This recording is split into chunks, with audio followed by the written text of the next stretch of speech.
Hello everyone, this is UPSC GS4 Ethics series। तो ethics जो paper है वो GS4 है हमारे सिलेबस में मेंशन्ड। पेपर 5 ये आता है सिलेबस में अगर हम देखें, पर ये GS paper general studies paper 4 आता है। तो एथिक्स जो पेपर है ये बहुत ही सिंपल पेपर है, आई फील, क्योंकि इसमें कोई भी प्रिस्क्राइब्ड स्टडी मटेरियल होते नहीं हैं। कोई भी आपको बैकग्राउंड नॉलेज नहीं चाहिए होती, जैसे कि अगर हिस्ट्री ज्योग्राफी देखें तो आपको एक सर्टेन टाइमलाइन की चाहिए होती है, नॉलेज चाहिए होती है। और बहुत सारे टेक्निकलिटीज होते हैं उसमें। पर एथिक्स मुझे लगता है ये बहुत ही सिंपल एक सब्जेक्ट है, एक एक अप्रोच टू स्टडी है। और एथिक्स क्योंकि ह्यूमन लाइफ से रिलेटेड बहुत सारे क्वेश्चंस में पूछे जाते हैं यूपीएससी एग्जाम में, तो I feel it is the most easy paper. और इजी इन बेसिक सेंस कि आप इसका बेसिक प्रिपरेशन सिर्फ सिलेबस क्लियर हो माइंड में उतने से भी आप कर सकते हैं। तो I had scored 108 in 2023 mains. So ये बहुत मेरे मेरे लिए बहुत इम्पोर्टेंट था कि मुझे उसकी अंडरस्टैंडिंग क्लियर चाहिए थी। तो मैंने उसे खुद से प्रिपेयर किया था। 6-7 दिन में मैंने पूरे एथिक्स को कंप्लीट कर लिया था। बिल्कुल स्क्रैच से शुरू करके मैंने आंसर्स बेटर करने तक मैंने सब कुछ कर लिया था। आप इसके ऊपर अगर आप बहुत ज़्यादा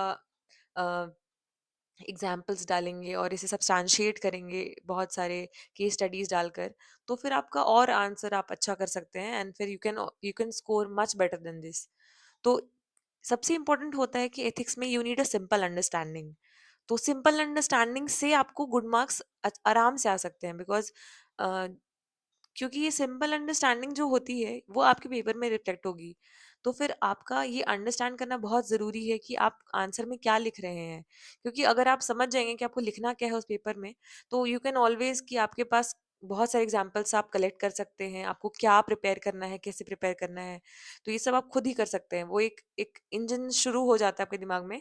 you keep on collecting your examples for ethics paper. वो and it is very necessary कि आप बिफोर हैंड इसे कर लें, क्योंकि ये बहुत बहुत ही कंसाइज पेपर है। बहुत लिमिटेड अमाउंट ऑफ अंडरस्टैंडिंग चाहिए होती है इसमें। और यही आपको ये जो simplest understanding you can have of ethics, और जो एथिकल अप्रोचेस है और जितने भी मॉरल वैल्यू सब कुछ मेंशन जो भी है सिलेबस में, उसका जितना सिंपल अंडरस्टैंडिंग होगा और जितने सिंपल तरीके से आप बता सकते हैं आंसर्स में, वो आपको बहुत ही अच्छे मार्क्स फेचअप करके देगा। तो अगर हम देखें कि इसका सिलेबस कैसा है, तो सिलेबस में तो लिखा हुआ है कि ethics, integrity and aptitude, and this paper will include questions to test candidates attitude and approach to issues relating to integrity, probity in public life. तो बहुत सारे टॉपर्स जो वीडियोस हैं उसमें ये बताया गया है कि आप जितने भी इसमें टर्म्स हैं, जैसे प्रोबिटी है, इंटीग्रिटी है, एटीट्यूड है, ये सारे टर्म्स का आप गूगल सर्च करके और आप लिख लें। पर मुझे ये इशू आई थी कि मुझे समझ ही में नहीं आ रहा था कि जैसे लेट्स सपोज एटीट्यूड, तो एटीट्यूड में कंटेंट में कितना लिखना होता है, कितना प्रिपेयर करना होता है एटीट्यूड, किस तरह के एटीट्यूड को हम प्रिपेयर करें। क्योंकि इफ ही सर्च, अगर हम गूगल में सर्च करें, तो या तो किसी इंस्टीट्यूट के नोट्स आ जाएँगे, या फिर अगर हम सिंपल प्लेन सर्च करें, तो बहुत सारी चीज़ें आ जाती हैं एटीट्यूड में, और हमें समझ नहीं आता है कि क्या किस तरह से फ्रेम करना होता है, क्या सीक्वेंस होना चाहिए, किस तरीके से पढ़ने चाहिए, और कितना बेसिक अंडरस्टैंडिंग चाहिए होता है आंसर्स को करने के लिए।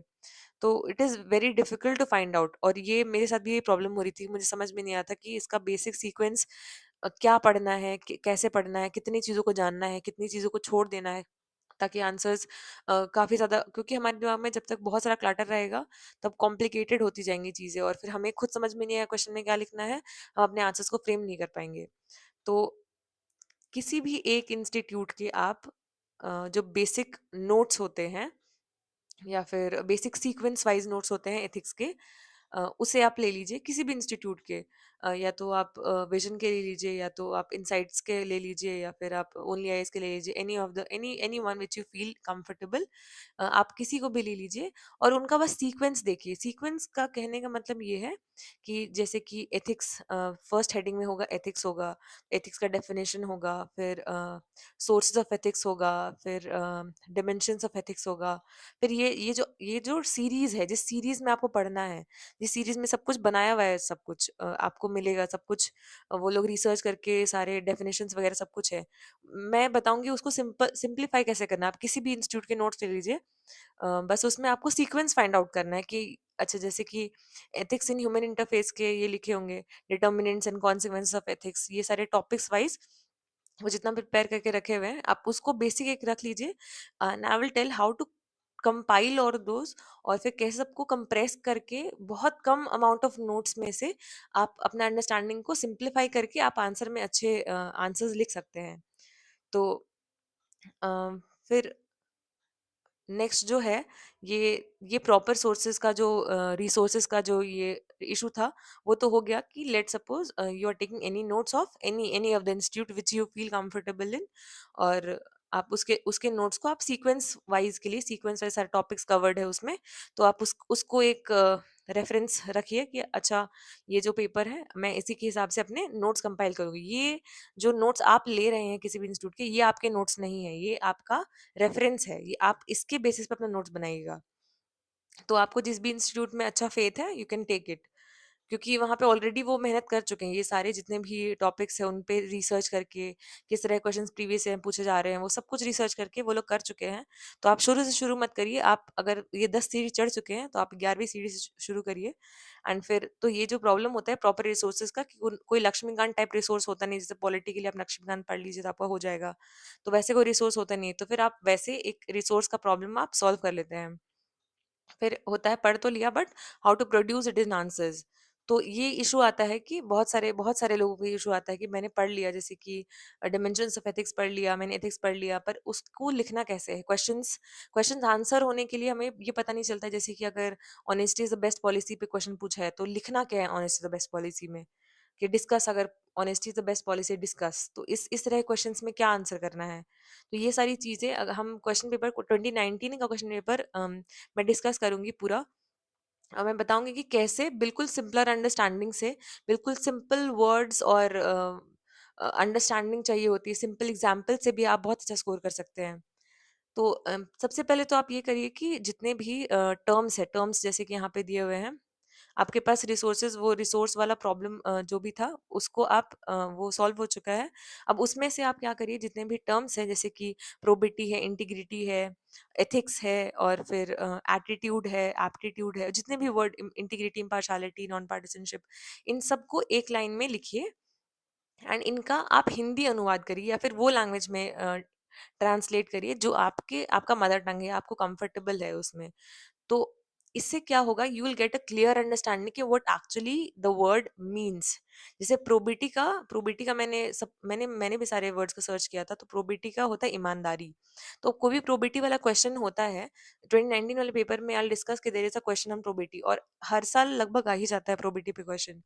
एंड प्रोबिटी में सबसे, अगर आपके पास बहुत सारे तरीके होते हैं, जैसे स्टैटिस्टिक्स पे आप इंट्रोड्यूस कर सकते हैं, या फिर कोटेशन बेस्ड, या फिर कोई लॉ आप दे दे, या फिर कोई रिपोर्ट दे दे, या कोई डेफिनेशन दे दें, तो ये डेफिनेशन वाला यहाँ पे बहुत अच्छा से काम करता है, क्योंकि एथिक्स पेपर है, और एथिक्स पेपर में आपका एथिकल स्टैंड जो है वो एग्जामिनर को क्लियर चाहिए, क्योंकि एथिक्स का कोई फैकल्टी होते नहीं है एक्चुअली। हम लोग कॉलेजेस में, स्कूल्स में कोई एथिक्स का पेपर नहीं होता है हमारा। तो जो नॉर्मल जो टीचर्स हैं, जो दूसरे सब्जेक्ट्स के टीचर्स हैं, वही चेक कर रहे होते हैं। तो they just need to know your ethical stand, and how clear and how strong you are in your ethical behaviour, या फिर आप जो भी स्टैंड ले रहे हैं, आप कितने स्ट्रॉन्ग है उसको लेने के लिए।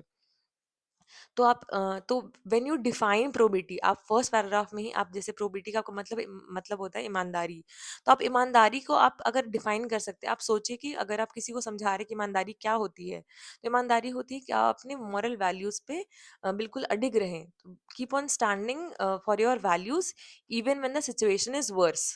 तो this is a simple understanding of ईमानदारी और प्रोबिटी। तो this is what I used as my introduction. तो ये एग्जामिनर को एक क्लियर व्यू पॉइंट देता था कि व्हाट फॉर मी ईमानदारी ये होती है, प्रोबिटी ये होती है, एंड फिर मैं आंसर को शुरू करती थी। तो this is how you have to produce whatever you have read. We have read probity, and but how we have to produce it in the answers, कि मैंने probity का definition लिखा है अपने हिसाब से जो मुझे लगता है probity है, and then फिर we'll produce the answers जो हमने पढ़ा, जितने भी हमारे थिंकर्स को मैंने पढ़ा है, या फिर डिटर्मिनेंट्स ऑफ एथिक्स है, या फिर जितने भी टर्मिनोलॉजीज हम पढ़े हैं, हम उन सबको यहाँ पे आंसर्स में यूज करने की कोशिश करेंगे। तो कैसे लिखा जाता है आंसर, लेट्स सपोज कोई क्वेश्चन है, तो फिर मैंने उसमें क्या किया कि एक पहला पॉइंट इंट्रोडक्शन डाल दिया, फिर पहला पॉइंट लिखा है, तो पहला पॉइंट को मैंने लिखा है कि let's suppose anything, and then फिर उसका एग्जाम्पल देना है। जैसे कि अगर ये पॉइंट ही है, honesty is the best policy point है, तो मैं उसको एग्जाम्पल दूंगी कि how honesty becomes the best policy. तो इस तरह से हमें आंसर्स लिखने होते हैं। और यहाँ पे अगर एग्जाम्पल मैंने नहीं दिया, या फिर मैं उसके उस अपने जो पॉइंट को एक्सप्लेन करने के लिए मैं लिख दिया कि utilitarian approach, according to utilitarian approach, तो यूटिलिटेरियन अप्रोच ये मेरा यूज हो गया एग्जाम्पल में। I will discuss all this in the 2019 paper. Next problem आता है केस स्टडीज में। केस स्टडीज में बहुत सारे लोगों को जो एथिक्स अभी शुरू नहीं किए हैं, उन लोगों को समझ में आता ही नहीं है कि केस स्टडीज में क्या होता है, कैसे लिखना होता है। और people tend to get confused, और हम सोचते हैं कि मॉरल डिलेमास अगर पूछ दिया जाए, जैसे कि इसमें बहुत सारे क्वेश्चंस हो, 3-4 क्वेश्चंस होते हैं, एक केस स्टडी होता है, एंड देन फिर उसमें 3-4 क्वेश्चंस होते हैं, तो उस 3-4 क्वेश्चन में क्या लिखना होता है, बहुत सारे प्रॉब्लम्स होते हैं हमें। तो वो सब कुछ पहले प्रिपेयर करके जाना होता है। ऐसे एग्ज़ाम हॉल में ये नहीं हो सकता है कि वहाँ पे at the moment I get to write anything. तो हमें moral dilemmas, ethical dilemmas, moral issues, और फिर स्टेक होल्डर्स क्या-क्या होता है, वो सब कुछ प्रिपेयर करके जाना होता है पहले।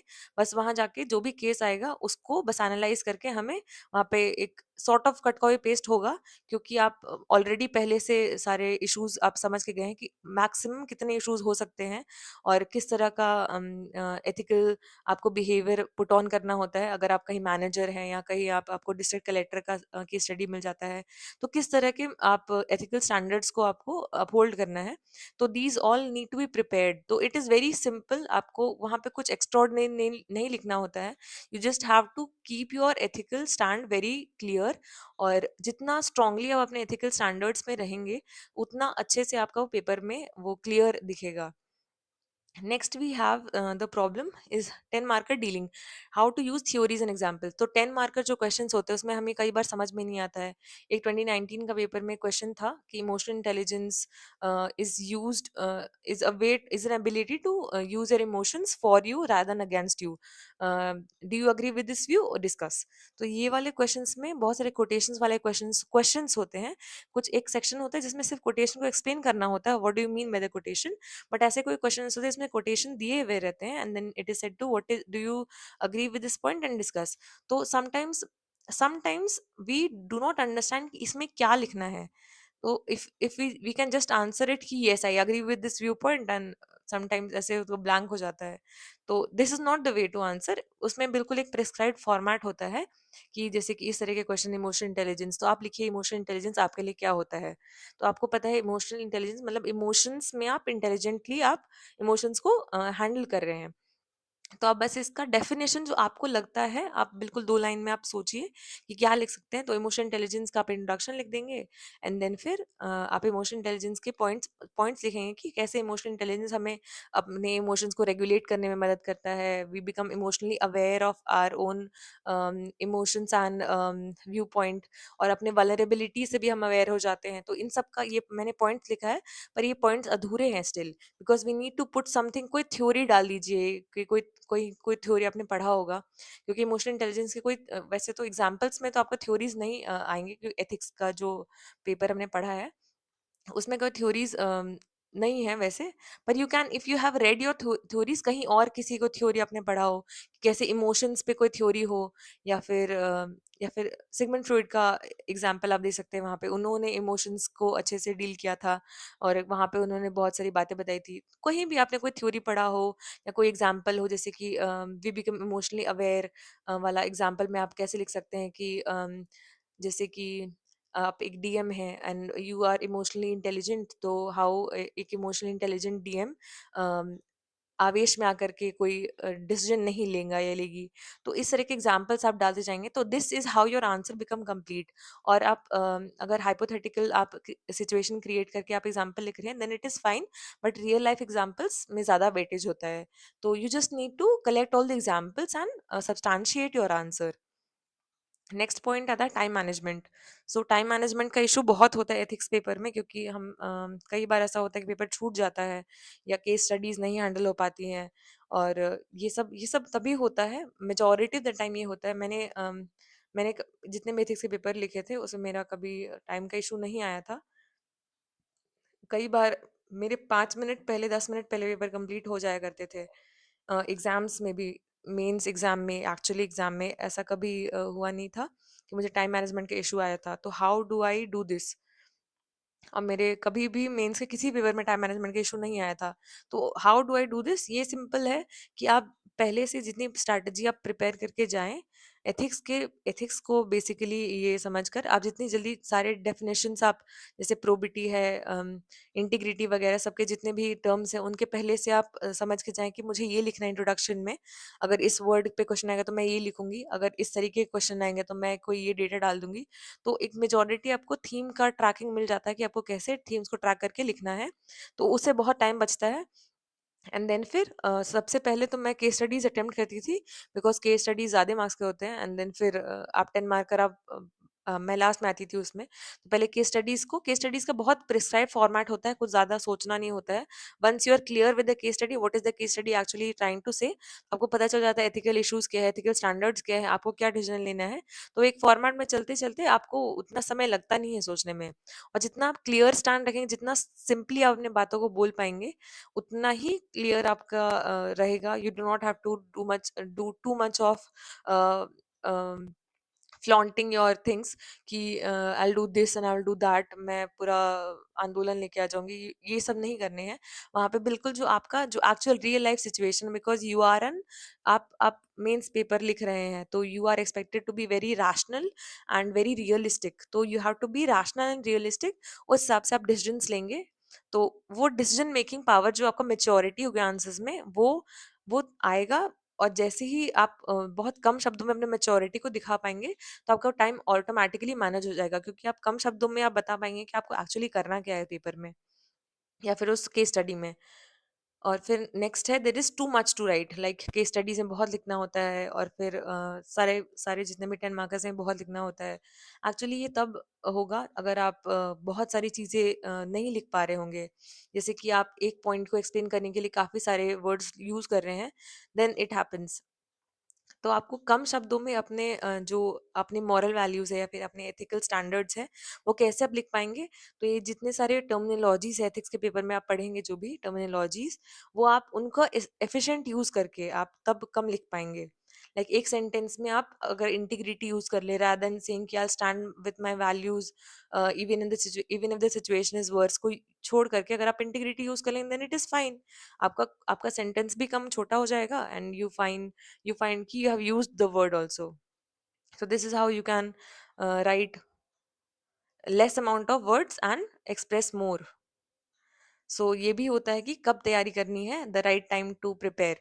सो तैयारी कब करनी है, I am telling you, if you have to prepare everything from scratch, तो आप पहले कोई भी बुकलेट ले लीजिए, आप उसको पढ़िए। आपको जितना समय लगेगा फर्स्ट रीडिंग में, आप उसको पढ़िए, उसको कंसाइज करने की कोशिश करिए। एक अपने नोट्स में वो सीक्वेंस बना लीजिए कि ये चीज़ें हैं, और सिर्फ पॉइंटर फॉर्मेट में रखिए कि आपको वो टर्म समझ में आ गया हो, एथिक्स क्या होता है वो टर्म समझ में आ चुका है, आपको डिटर्मिनेंट्स ऑफ एथिक्स समझ में आ चुके हैं, वो टर्मिनोलॉजीज बस मेंशन करते जाइए ताकि आपका इसकी सीक्वेंस बना रहे।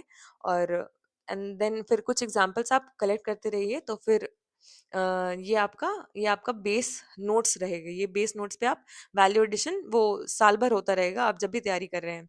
तो तैयारी आप द बेस्ट टाइम यही होता है कि आप प्रिपेयर करना शुरू करिए अभी, क्योंकि प्रीलिम्स आएंगे। प्रीलिम्स के बाद आपके पास बहुत कम समय रहेगा बाकी सारे सब्जेक्ट्स को प्रिपेयर करने भी है, कि उसमें भी समय लगता है, और ऑप्शनल भी होता है वहाँ पे। And ethics is the paper which gives you a lot amount of benefit than the other papers.